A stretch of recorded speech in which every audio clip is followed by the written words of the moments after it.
तुलसी के पौधे में बांध देना या एक चीज, फिर तुम्हारे पास इतना पैसा आएगा कि तुम गिनते गिनते थक जाओगे। तुम्हारे 7 जन्मों की गरीबी दूर हो जाएगी।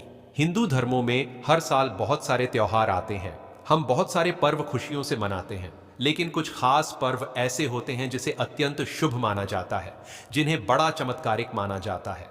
उन सभी त्योहारों में से सबसे बड़ा त्योहार है चैत्र नवरात्रि का पावन पर्व। यह केवल एक धार्मिक त्योहार नहीं है, बल्कि शक्ति, समृद्धि और नए आरंभ का प्रतीक माना जाता है। ऐसा कहते हैं कि जो व्यक्ति नवरात्रि के 9 दिनों में सच्चे मन से मां दुर्गा की पूजा करता है, उसके जीवन की सारी परेशानियां धीरे धीरे खत्म होने लग जाती हैं। चैत्र नवरात्रि का समय वह समय होता है जब प्रकृति भी एक नया रूप लेती है। पेड़ पौधे फिर से हरे भरे होने लगते हैं, वातावरण में एक नई ऊर्जा छा जाती है। ऐसा होता है मानो देवी शक्ति स्वयं पृथ्वी पर आती है। 19 मार्च 2026 से शुरू होने वाली यह चैत्र नवरात्रि तुम्हारे जीवन में भी ढेर सारी खुशियां ला सकती है। जो सपना देखा था वो पूरा हो सकता है। सालों से जिस चीज के लिए तुम तड़प रहे थे, वो चीज तुम्हारे पास होगी। बस तुम्हें एक विशेष काम करना है और सही नियम से करना है, सही विधि से करना है। किस प्रकार तुम्हारे घर के आंगन में लगा तुलसी का पौधा तुम्हें करोड़पति बना सकता है, आज के वीडियो में तुम्हें एक एक बात बताऊंगा। इस वीडियो को बिल्कुल अंत तक देख लेना, क्योंकि जो इस वीडियो को अंत तक देख लेगा उसके जीवन में कैसा सकारात्मक परिवर्तन आएगा। इतना बड़ा अद्भुत चमत्कार होगा कि उसके जीवन में जो कमी थी वह दूर होगी, हर अभिलाषा पूर्ण होगी, हर सपना पूरा होगा, हर चीज आपके कदमों में होगी। बस आज के वीडियो को तुम्हें अंत तक देखना होगा। अगर तुमने वीडियो को अंत तक देख लिया तो समझ लेना तुम्हारे ऊपर माता रानी की विशेष कृपा है। लेकिन किसी कारणवश तुम वीडियो को अंत तक नहीं देख पाए तो समझ जाना, अभी तुम्हारा समय नहीं आया है। चैत्र नवरात्रि का समय वह समय होता है जब प्रकृति भी अपना नया रूप दिखाती है। शास्त्र कहते हैं कि नवरात्रि के 9 दिन धन, सुख और समृद्धि प्राप्त करने के लिए सबसे खास, सबसे जरूरी है। वैसे ही हमारे जीवन में बड़ा दुख, दर्द, तकलीफ, बीमारी, परेशानियां तरह तरह की है और हम इन सब से बाहर निकलना चाहते हैं। हर इंसान मौके की तलाश में होता है और चैत्र नवरात्र के 9 दिन उसके जीवन में बहुत बड़ा मौका लेकर आने वाले हैं। इन 9 दिनों में छोटे छोटे उपाय भी बड़े बड़े फल प्रदान करते हैं। जो व्यक्ति जीवन में कभी कुछ नहीं कर पाया, उसे भी आगे बढ़ने का मौका मिल जाता है। तुम बहुत मेहनती इंसान हो, तुम्हारे अंदर कुछ कर दिखने की क्षमता है, बस देर है इस विशेष कृपा की। अगर तुम भी चैत्र नवरात्रि के 9 दिनों में तुलसी के पौधे में एक चीज बांध दोगे तो वह तुम्हारी गरीबी भी जन्म जन्मांतरण के लिए दूर हो जाएगी।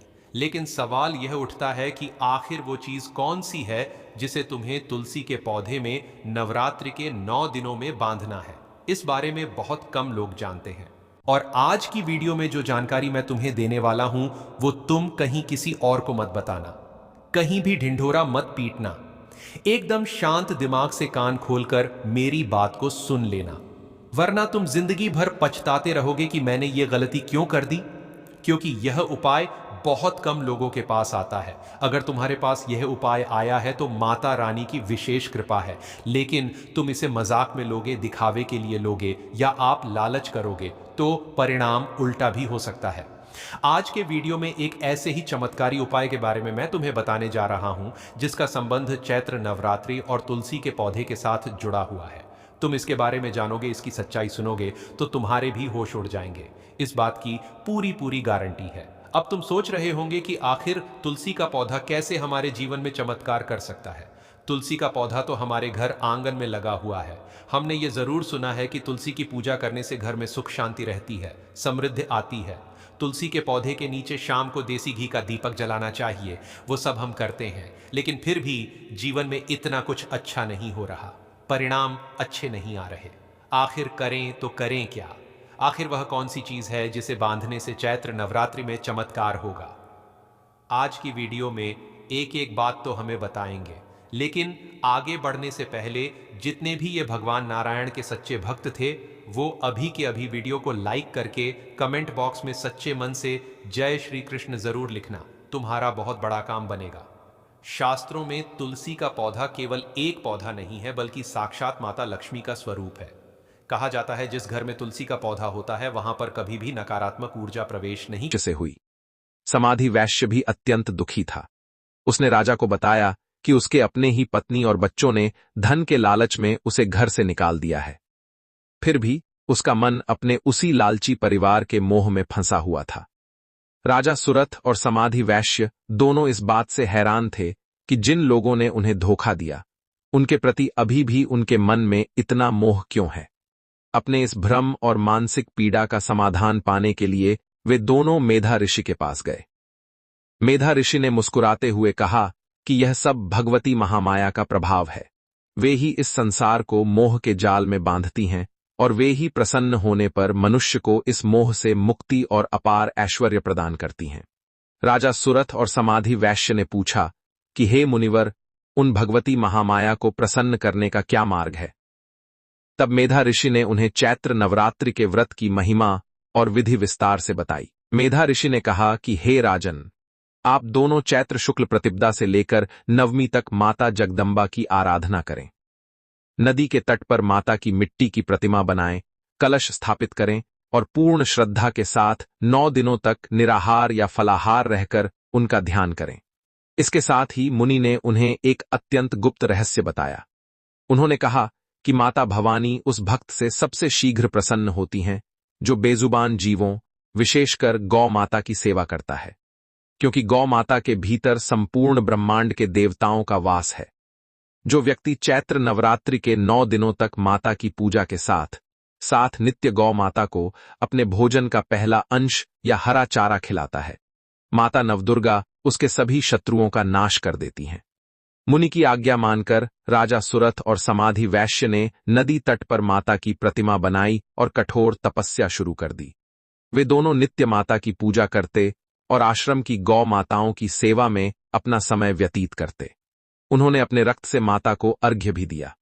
उनकी इस कठोर तपस्या, व्रत और गौ सेवा से प्रसन्न होकर चैत्र नवरात्रि की अष्टमी और नवमी के संधिकाल में साक्षात माता भगवती प्रकट हुईं।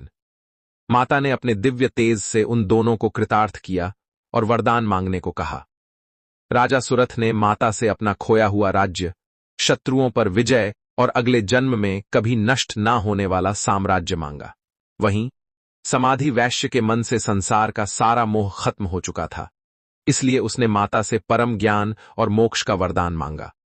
माता भवानी ने तथास्तु कहकर दोनों की मनोकामना पूर्ण कर दी। माता के वरदान प्रभाव से राजा सुरथ ने शीघ्र ही अपने शत्रुओं का नाश कर अपना राज्य वापस प्राप्त कर लिया और समाधि वैश्य को आत्मज्ञान की प्राप्ति हुई।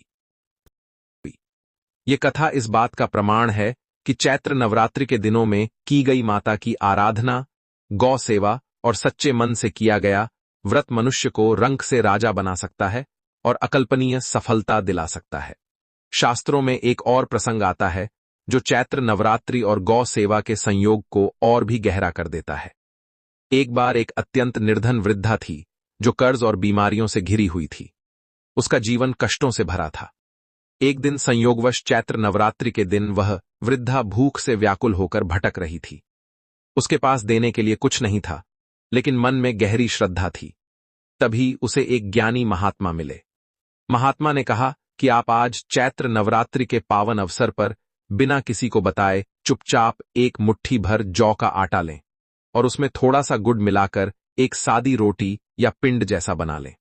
जो भी पहली गौ माता दिखे उसे माता नवदुर्गा का स्वरूप मानकर पूरी श्रद्धा से खिला दें। उस वृद्धा ने ऐसा ही किया। जैसे ही गौ माता ने उसके हाथ से वह ग्रास ग्रहण किया, वृद्धा को अपने भीतर एक असीम शांति महसूस हुई।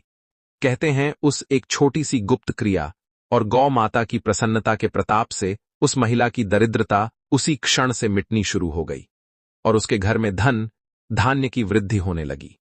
यह सिद्ध करता है कि चैत्र नवरात्रि बड़े से बड़े कष्ट को धोने वाला दिव्य काल है और इन 9 दिनों में गौ सेवा का फल अक्षय और तत्काल फल देने वाला होता है। यह भी माना जाता है कि जो व्यक्ति इन 9 दिनों में गौ माता की परिक्रमा करता है और उनके चरणों का स्मरण करता है, उसके जीवन में चल रहा कठिन समय समाप्त होने लगता है। गौ माता के कुबड़ में गुरु तत्व का वास होता है और इसी कारण गौ सेवा के निर्णय सही होने लगते हैं। जो लोग वर्षों तक प्रयास करने के बाद भी परिणाम नहीं देख पाते, उनके लिए यह चैत्र नवरात्रि भाग्य को जागृत करने वाली चाबी बन जाती है। जब मनुष्य सच्चे भाव से झुकता है, तब माता लक्ष्मी स्वयं उसके जीवन में स्थायित्व लेकर प्रवेश करती हैं। सुबह ब्रह्म मुहूर्त में उठना चाहिए। सूरज निकलने से पहले उठकर माता नवदुर्गा और श्री लक्ष्मी नारायण का स्मरण करें। चैत्र नवरात्रि के पावन दिनों में यदि आप गौ माता को सादा भोजन, हरा चारा या विशेषकर गुड़ और चने की दाल चुपचाप खिला देते हैं, तो जीवन में चल रही धन संबंधी रुकावटें और बीमारियां धीरे धीरे शांत होने लगती हैं। साधु संतों का कहना है कि यदि जीवन की गाड़ी कीचड़ में फंसी हुई है, तो चैत्र नवरात्रि उसे बाहर निकालने का सामर्थ्य रखती है। इन दिनों यदि केवल स्नान दान ही नहीं, बल्कि गौ माता की सेवा कर ली जाए और विशेष रूप से तिल और गुड़ खिलाया जाए, तो मनुष्य के कई जन्मों का दुर्भाग्य पिघलने लगता है। इसके साथ ही इन 9 दिनों में अपने घर के आंगन में लगे तुलसी के पौधे के समक्ष घी का दीपक अवश्य प्रज्वलित करें। ध्यान रहे, व्रत के दिनों में तुलसी दल अकारण नहीं तोड़ा जाता, इसलिए पूजा के लिए पत्ते पहले ही तोड़कर रख लें या गिरे हुए पत्तों का उपयोग करें। यदि आप व्यापार की रुकावटें दूर करना चाहते हैं, तो माता रानी को पीले फलों का भोग लगाकर वह फल किसी गौ माता को खिला दें। विवाह में आ रही अड़चनों को दूर करने के लिए भी गौ माता को गुड़ लगी मीठी रोटी खिलाना बेहद शुभ माना गया है। खिलाते समय केवल यह भाव रखें कि आपके काम में स्थिरता आए। अन्नदान, वस्त्रदान, तिलदान, गौ सेवा, निर्धनों की सहायता, यह सभी कार्य चैत्र नवरात्रि में करने से करोड़ों जन्मों के कष्ट नष्ट होते हैं। मन में कोई मांग नहीं रखें और गौशाला की ओर चल पड़ें। वहां एक गौ माता शांत भाव से खड़ी हो तो अपने हाथों से वह वस्तु उसे खिलाएं और मन ही मन कहें कि हे मां, मैं नहीं जानता